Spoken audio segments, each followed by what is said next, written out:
DNC, former U.S. Secretary of Labor. The DNC's website, Democrats.org. You can tweet him at Tom Perez, P-E-R-E-Z. Secretary Perez, welcome back.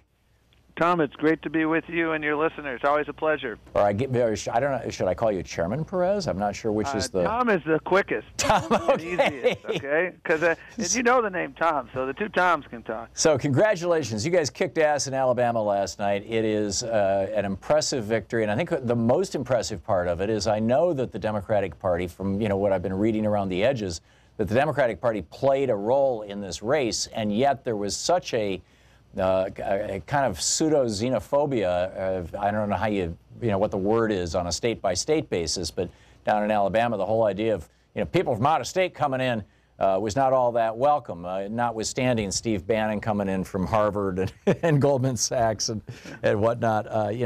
But you guys did a great job, and you did it largely under the radar. Well, it was a key to be under the radar. I've known Doug for 20 years, and I've tried a lot of cases in Alabama as a civil rights lawyer. And the first thing the defense attorneys did when I'd come in is say, that guy from Washington's trying to tell you what to do. Yeah. So I was acutely aware of the need to, number one, fly below the radar screen, respect and understand and work with not only Doug's team, but local faith leaders, local elected officials, people on the ground who really knew their communities well. And we were below the radar screen, and make no mistake about it, we were very, very active below the radar screen, and we were engaged before the Republican primary was over because we knew that we didn't have a day to waste. And I started speaking to Doug early in 2017 because he's the real deal. For your listeners, this guy is what you see. He is someone whose North Star is just helping people. It's making sure that you improve people's lives. He's the son of a steelworker. He's someone who believes that we should be working to make sure that everyone in every zip code can feed their family and work in a job with dignity and get health care.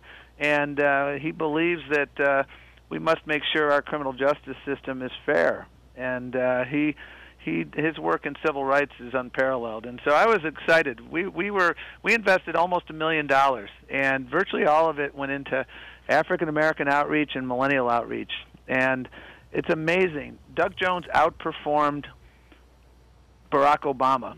Yeah, that's a remarkable I saw that statistic. I never would have thought that you'd have a higher percentage of voters that were able to turn out for Doug Jones versus Barack Obama. We dreamed of that, but that was that was the reality, and he did it. And African American women, once again, the pillar of the Democratic Party, came through. 98%. 98% of African American women, 93% of African American men. We were hoping that maybe 28% of the electorate would be African American. That we thought would give us a shot, and we ended up at 30%. And I'm sorry. Well, if I may, on the other side of it, 72% of white men voted for Roy Moore, 63% of white women.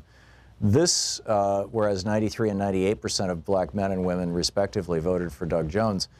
This is a racial bifurcation in Alabama.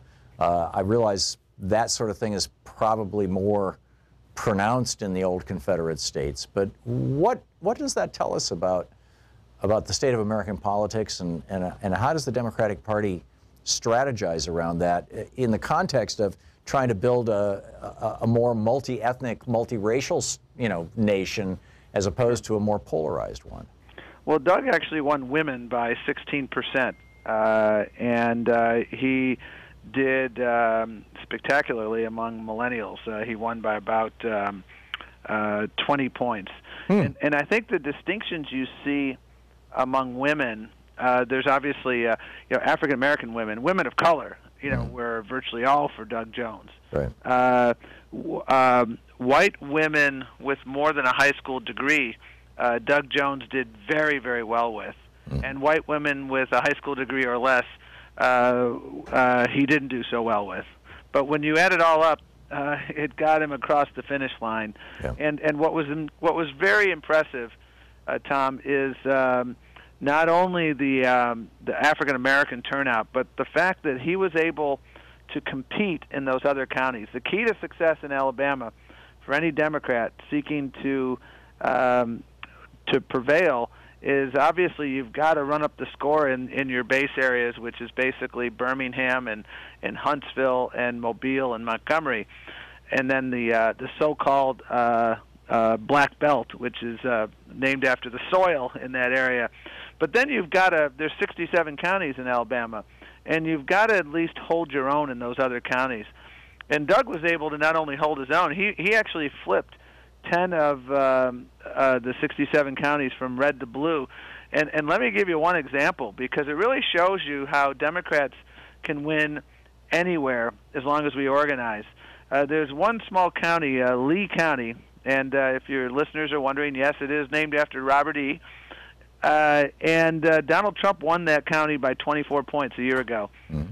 Doug won it by 17 points. Whoa! A 41-point swing. No Democratic presidential candidate has won more than 45% of the vote in that county since the signing of the Civil Rights Act. I'm talking about the 60s. Wow. So Doug, we helped him in this. Again, we were organizing everywhere. We were on college campuses. We were, we had a church program because we knew that we needed to work with faith communities to get out the vote, and we needed to go into these counties where, frankly, Democrats got clobbered in the past, and tell what we stand for. And the thing about it is, Alabamians, they want access to health care, not just in the blue counties, but they understand that if they have a loved one struggling with opioid addiction, the Republican plan to take their health care away is going to be really destructive. That's how we won Virginia.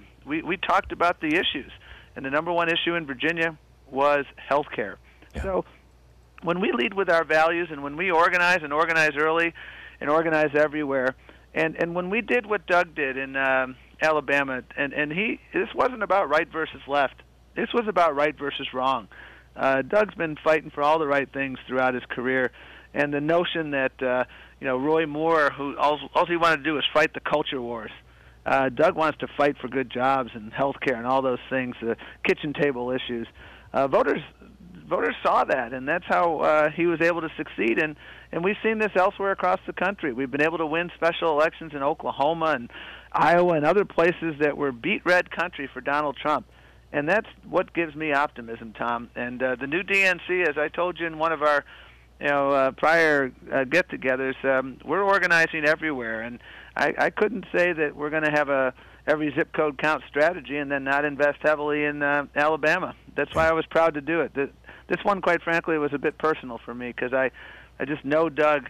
I know what a man of character he is and what a spectacular senator he will be, and that's why we fought for it. And that's what the new DNC is doing. Sometimes we're conspicuous, and sometimes we're less conspicuous, and it's all about what the situation calls for. But everywhere we're going to be active. Yeah, it is, and Larry Cohen was on a couple days ago telling us about the new Unity Commission that he's a member of, and the recommendations coming back. I'm very encouraged about the future of the DNC, and this is just a marvelous and positive thing. Tom Perez, the chair of the Democratic Party and former U.S. Secretary of Labor.